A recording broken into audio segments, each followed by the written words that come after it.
when institutions go down, the assets that you have with these institutions are not yours. They're legally the institution's funds. And when your broker or bank or whatever goes down, you're going to get bailed in. So you've got to act now before it happens. If you're 1 second too late, it's the rest of your life and the financial lifeline to your heirs, to your family going out, I don't know, 2, 3, 4 generations if your wealth gets wiped out.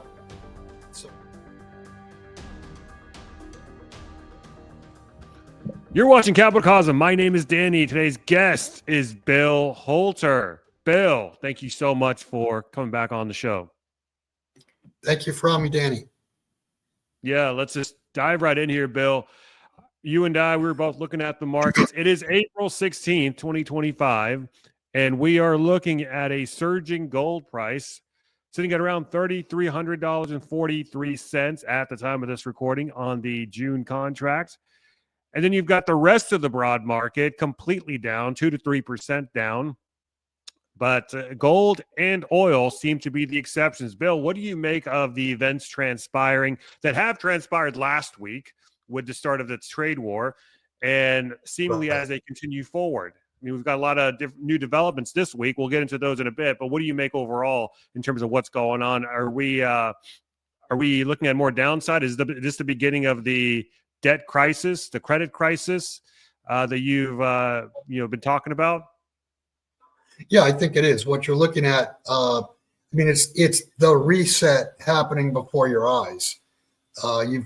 You've got foreigners, international traders bailing out of the dollar. I mean, even the dollar versus on the dollar index versus foreign currency, which is not really a great, it's not a great barometer. But it does show that even versus foreign currencies, the dollar's down. And I mean, what you have obviously is treasury / dollar sales. And just look at the price of gold. That's where some of that money's going. Yeah, you see it. You see it today, and you saw it last week too. Everything was selling off last week, except gold. Gold sold up, but not on a relative basis. It held up pretty strong. But the dollar didn't get a bid. Bonds didn't get a bid, but the gold didn't. I mean, it didn't get much of a sell-off, but it held up. I mean, we're at new record highs today. So there does appear to be a sentiment shift away from the dollar, away from T-bills, and into gold, and to a lesser extent, silver. Yeah, there's the bid on everything is weakening. I mean, if you look at stocks, those averages speak for themselves. I mean, NASDAQ is already in bear market territory. Interesting that the Fed cut 2 times, and yields are almost a full percentage point higher on the 10-year now than where they cut from. So, this was a danger that we talked about, for several years, that when the end comes, the Fed's going to lose control of rates. And this is showing that the Fed is in the process of losing control of rates because, like I said, they cut rates, but yet the yields actually went higher, the market yields. So what can they do from this point if Fed funds rate cuts aren't doing the trick? What's their course of action? Well, I mean, that's a real problem. If they were to cut again and rates didn't come down again and instead spiked. And that's I think my base case is that yields are going to go higher from here, regardless of what the Fed does. And if that is the case and rates do go higher, you're looking at interest rates rising on the biggest debt bubble in all of history. And I mean, add to that what's happening in the markets. There has to be extreme stress throughout the derivatives market. And that's the market that will take everything down. Once derivatives go offside and you start getting players that are in the insolvency or bankruptcy area, then you're worried about counterparty risk. And if that becomes a worry, counterparty risk, then all bets are off. The derivatives complex will come down.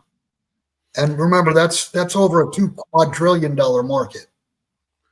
What could set off a collapse of the derivatives market? Could it just be a falling stock market? Is that enough of a wildfire to breach the derivatives market, or what would require that? I don't think so. Yeah, I don't think it's going to be equities. Interest rates or credit markets certainly could do it. And I've said for quite a long time now that my thought was that there would be a failure to deliver of either gold or silver. And I've always suspected that silver would be first. So if you were to get a failure to deliver, the derivatives market will be completely cracked. And I mean, isn't that what we're seeing today, at least in the LBMA? Not quite there yet. They're talking about 4 to 8 week delivery time, but I mean, are we getting close to a failure to deliver? Well, at this point, they're still saying we're going to deliver, but it's going to take us 4 to 8 weeks. Mm-hmm. Once we get to the point where somebody, it doesn't even have to be a big trade. Once somebody doesn't get delivered on, and you've got people lining up behind that somebody or somebody's, once they line up for delivery and there's no metal to deliver, it's completely game over. Because what that does is it breaks the trust entirely in the derivatives arena, and the entire system, whether it be markets, banking, what have you, runs on confidence. And if you break confidence, the system comes down because there's no foundation any longer. The foundation of treasury bonds is where confidence will break. So the confidence itself will end up breaking in the foundation itself.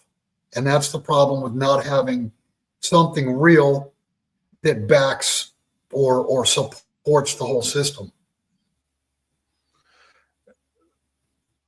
With derivatives, I mean, we've used this term derivatives over and over again, but for the people who may not be initiated, what are derivatives exactly? I think it's safe to say that derivatives are leveraged bets. And these bets are on stocks, they're on bonds, they're on interest rates, they're on foreign currencies. They've gotten so crazy that there's derivatives on the weather. There's basically whatever you could possibly bet on, there are bets being made.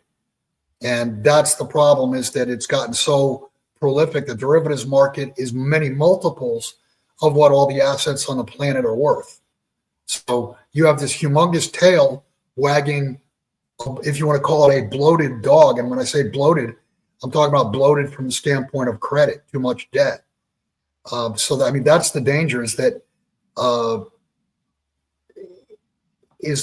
derivatives, the dog's tail itself fails. And when that fails, then, the animal itself dies, because you'll have a daisy chain of financial institutions failing. Right. From what you're seeing from the newly appointed Trump administration, are they doing what needs to be done to quell any potential crisis, or are they just too little too late? They've been able, I mean, they started off this trade war between effectively pretty much just China now. Pretty much everyone else has gotten a reprieve of 90 days. But they did slap on an additional 10% that wasn't there before. But nonetheless, the trade war seems to be strictly pretty much a China-focused arena. And then you also have Doge, which its objective was to cut $2 trillion, which is then revised down to $1 trillion. And now the most recent revision has it down to $150 billion, which is still a pretty big amount. But in the context of things, it's nothing more than a rounding error when it comes to not just the national debt, but also the yearly deficit. So are we on the right track to correct course, or is it just too little too late at this point? Well, yeah, the short answer is yes, too little too late, especially too late, because this has been building up for 40, 50 years. I mean, you could go back, you could really say that this goes back to August 15th of 1971 when we went off the gold standard. And that allowed basically the Treasury to borrow unlimited amounts of credit and then lever that. I view what they're doing as it makes sense. However, what they're doing is going to cause the collapse itself.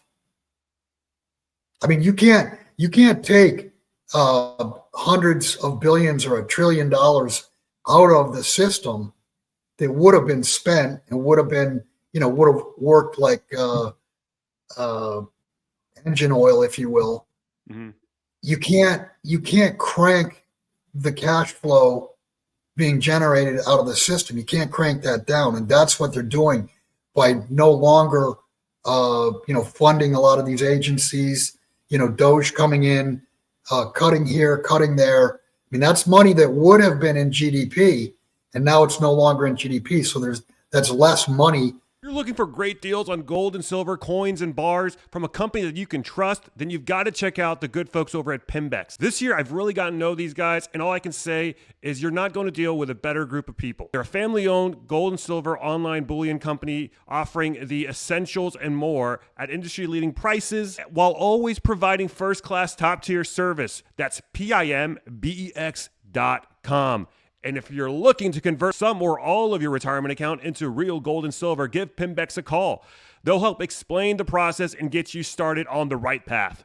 Your support at Pimbex also helps support the channel. So reach out to Pimbex today. You won't be disappointed. And make sure to tell them Danny sent you. On the streets. I mean, we've gotten to a point of, if you want to call it debt saturation, and I use that term not just from a government standpoint, but from a corporate and individual standpoint, there's tons and tons of debt outstanding. The way to look at the federal debt, this year we're going to pay $1.5 trillion in interest alone. Wow. I mean, that's $1.5 trillion. I mean, that's a pretty big nut to crack, considering the government takes in what, 4.7 trillion or thereabouts. So it's roughly 30% of the tax base. So we're getting to the point where kicking the can down the road, there's a wall at the end of this road. Yeah, and the number being floated around for these tariffs is about $400 to $500 billion annually that they anticipate collecting from here on out.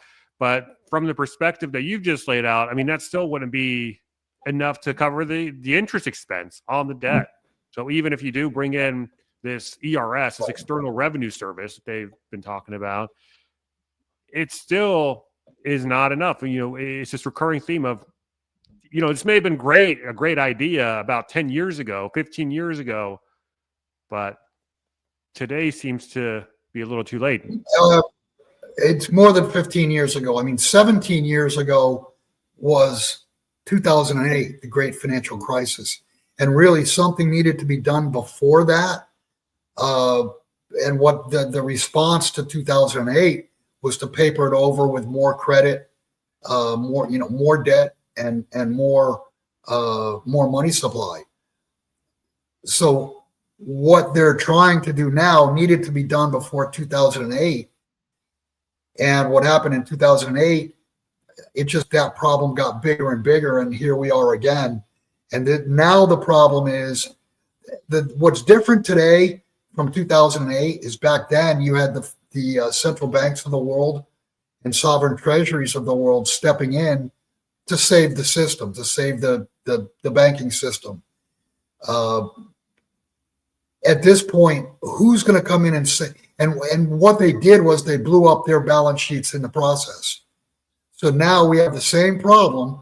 And the question is, who's going to come in and save the central banks? Who's going to save the sovereign treasuries? There is no entity. And that's why I think you're seeing gold being purchased by these central banks and sovereign wealth funds, because they understand there's a huge problem.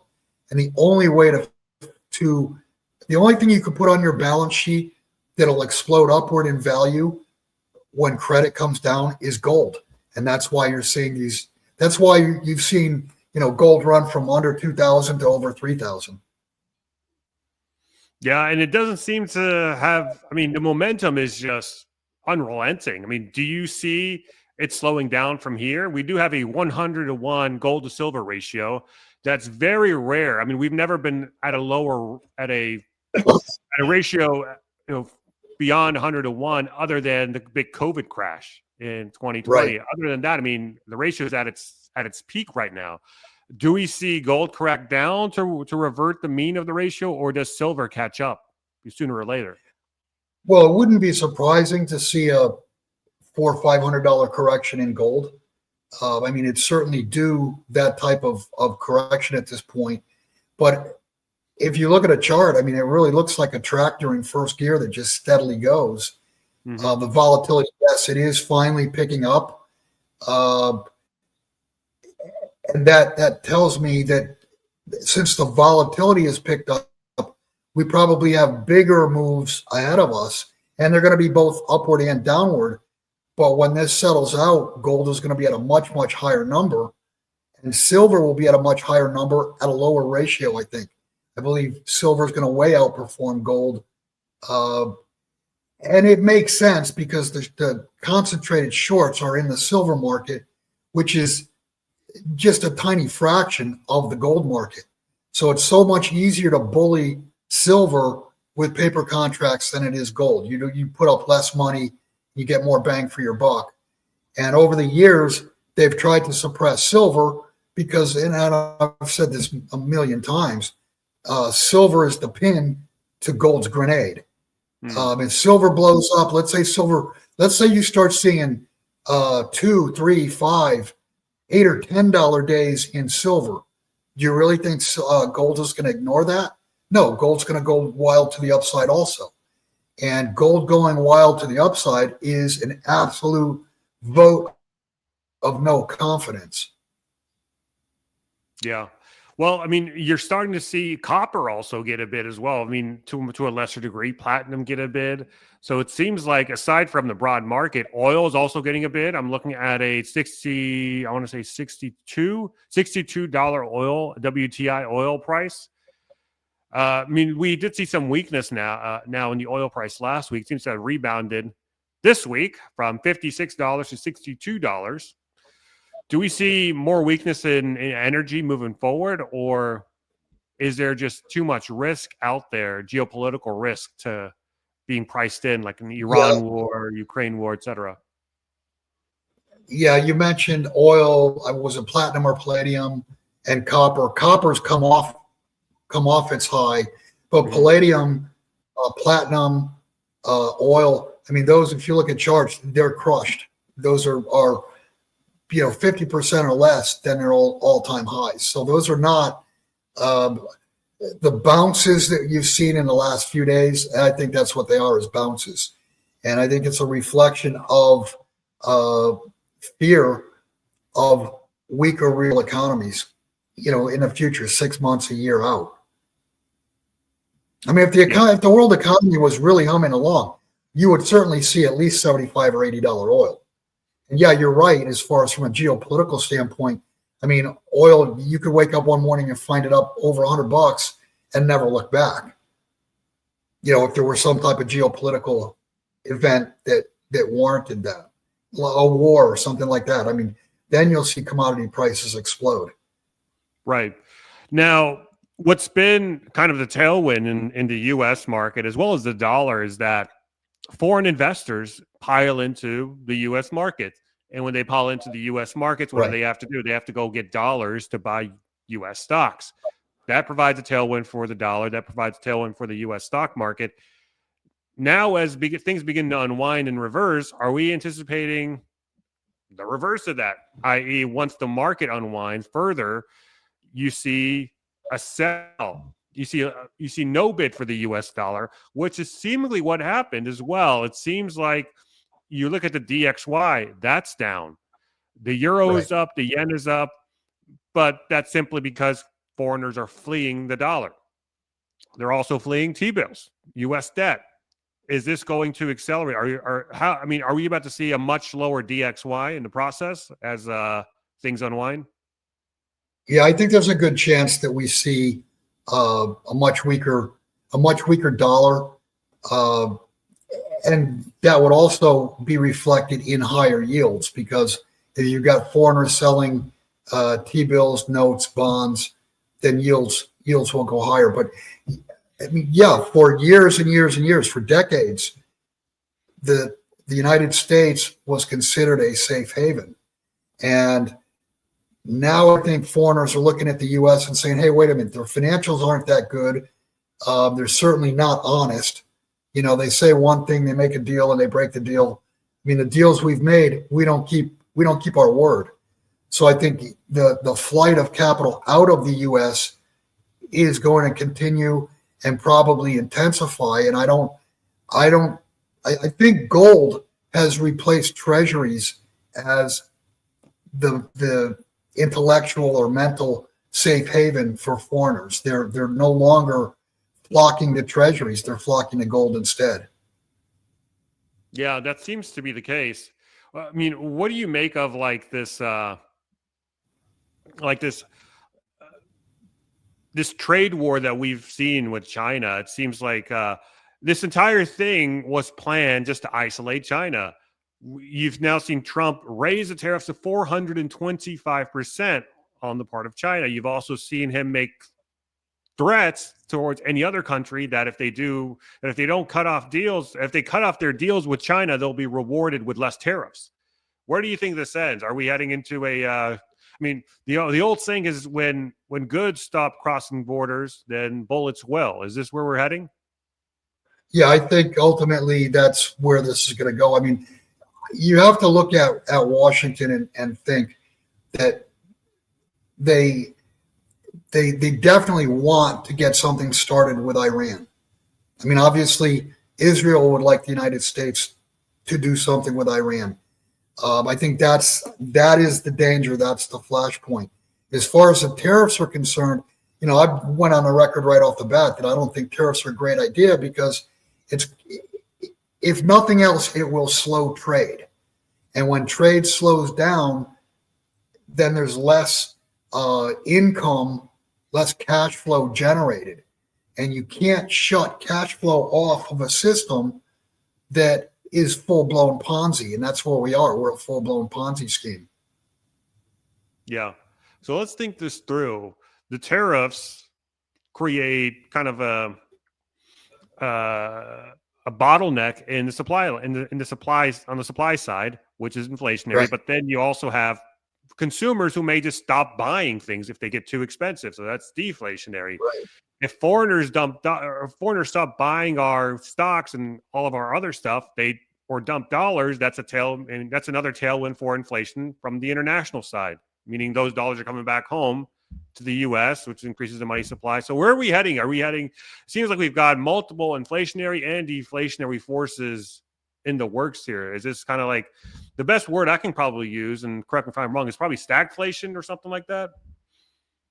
Yeah, that's something I've talked about for quite a while, is that we would end up having inflation of the things you need and deflation of the things you already have. In other words, asset prices deflating while your cost of living inflates. And I mean, you're watching it in real time. Wow. Well, I mean, have we ever had a scenario like this before? You could say in the early 70s, leading up to the 73, 74 recession. I mean, inflation was heating up. The economy did go into a recession. Stock prices went down. Real estate prices were at best flat, but probably down. So yeah, we had like a mini bout of it back in the 70s. But it's not on. I mean, it's you can't say that it's unprecedented because, I mean, if you look at the setup, it's exactly what you would expect at some point in time, where an unbacked currency weakens toward its true value, which is zero, and then asset prices that were bid up by massive amounts of credit start to weaken in price as credit becomes less and less available. So, I mean, the setup is there, and it is already happening, like I said, right before your very eyes. Yeah. Well, I mean, it seems like we have one of two options, right? Do we either default on this huge debt or do we print our way out of it? Is it as simple as that? Yeah, and I don't think there's any way that they're going to outright default. It goes back to what Richard Russell always said: inflate or die. So they're going to have to print. They're going to have to destroy the dollar in order to save, save markets. Is that what they're going to do? Go ahead. And it made sense because at this point, because of the amount of debt outstanding, in order to create the ability or help the ability to service debt, they have to inflate. There's no way the debt, as it stands right now, can be paid back in current terms. It has to be paid back in cheaper dollars. And understand that Trump is a weak dollar guy. I mean, I think that's the basis of his thought process. Is the way to get out of this is a weaker dollar. And a weaker dollar, I mean, that goes back to Richard Russell's inflate or die. You have to weaken the dollar. You have to make the debt payable. And the only way to do that would be to wipe out debt, which they're not going to do because that's a default. So what they do is you get paid back in dollars that have less purchasing power. Is that what they're going to do with this $6 trillion of debt to be rolled over? In the next couple of months, actually, we have $8 trillion by the end of the be rolled over, all of which is priced in at near 0% interest rate that needs to be refinanced at the 10-year level, 10-year yield level, which is at 4.4%. How do they square the circle here? Is this where they begin monetizing the debt, or do they have another trick up their sleeve? Well, they're going to have to, because I think over the next 3 years, I think the number is 28 trillion that they have to refinance. I mean, who's going to step up? Who's going to step up with 5, 10, 20 trillion dollars to refinance bonds? I mean, who in their right mind? Well, first off, who in their right mind put monies into treasuries at 1% or 1.5% or 2%, on a 5, 10, 20-year bond? Who did that in the first place, and who's going to do it again? I mean, first off, where's the money going to come from? Are the existing bondholders, are they going to roll over? I'm sure some will, but I'm sure it's not going to be a vast majority that do that. And the buyer of last resort for treasuries is the Federal Reserve. I mean, who else? Where else does that demand come from? It's gonna be on the Fed's shoulders to buy everything that does not get refinanced. Could they deregulate on the part of Wall Street to incentivize them to pick up some of the slack as well, to buy more bonds? I'm sure there's a way, to roll back regulations and let banks lever themselves further, but it's already past midnight. Well, I mean, I think we've covered pretty much everything that's transpired over the last week or so. Anything else you want to talk about, Bill, before we wrap up here? It seems like, I've been talking at the end of interviews, I've been talking an awful lot about the great taking, because understand, when institutions go down, the assets that you have with these institutions are not yours.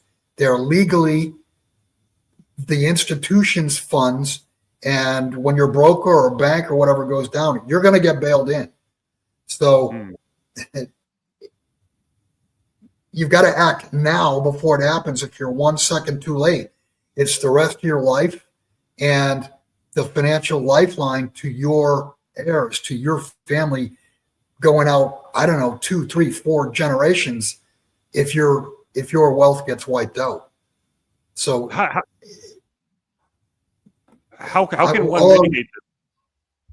Well, you want to get out of the system. If you've got stocks and you absolutely know you want to hold the stocks, then have your broker issue the certificate.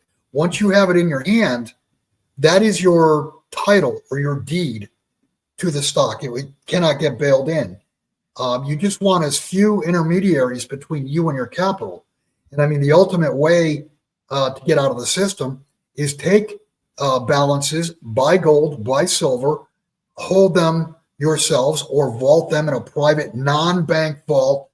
If you put anything into a safe deposit box, you're going to find out that that's the worst thing you could do, because you'll never even get to open the box again once the bank, your bank or whatever, goes under.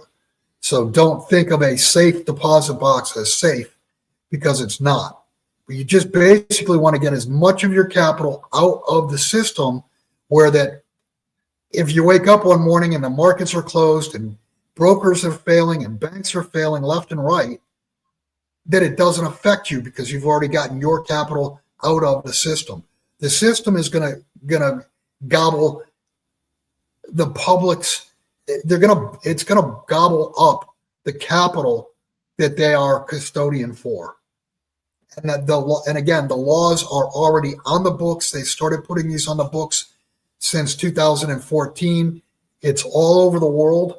And once this happens, you will have zero legal recourse to sue to get your capital back, because they follow the law, which allow them to bail in your money, because the money's on their books in their name for your benefit.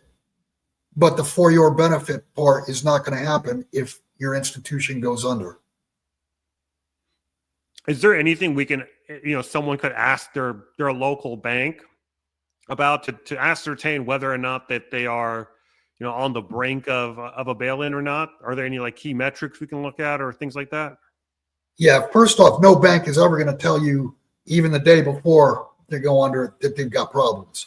So asking your bank, are you solvent? The answer 100 times out of 100 times up until the day of insolvency will be, of course we're solvent. There's no problem whatsoever.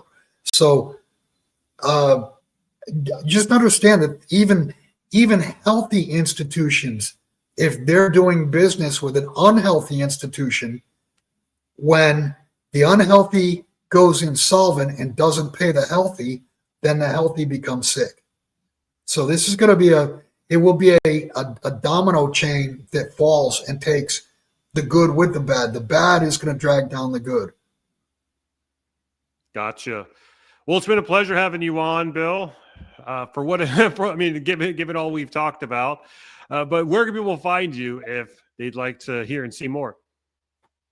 You can go to my website, billholter.com. There is a contact button, and if you do want to contact me regarding gold or silver purchase or sale or storage or anything precious metal, my business email is bholter@proton.me. Okay. We'll have the link to your website down below. So for people that are interested, be sure to check it out, guys. Thank you so much for your time, Bill. Guys, thank you so much for watching. Drop us a like and comment down below if you got value out of this content. Write "Go Bill Go" in the comment section if you agreed with our analysis. If you disagreed with anything, that's fine too. Drop us a reason why, though. I do read the comments. So really interested in getting your thoughts here. Also subscribe to the channel. It's an easy way to support me and this channel's growth, and it's completely free. It takes less than a second. So by either liking, subscribing, or commenting, it really does go a long way in helping. Also, check out our Substack at capitalcosm.substack.com, where you can get early access, ad-free versions, and uncensored versions of all of my videos for the ones that warrant it. So that's all I got today, guys. Thanks for watching. Check out our good friends at pimbex.com, PIMBEX.com, for all your gold and silver needs, and I will see you in the next episode. Bye, y'all.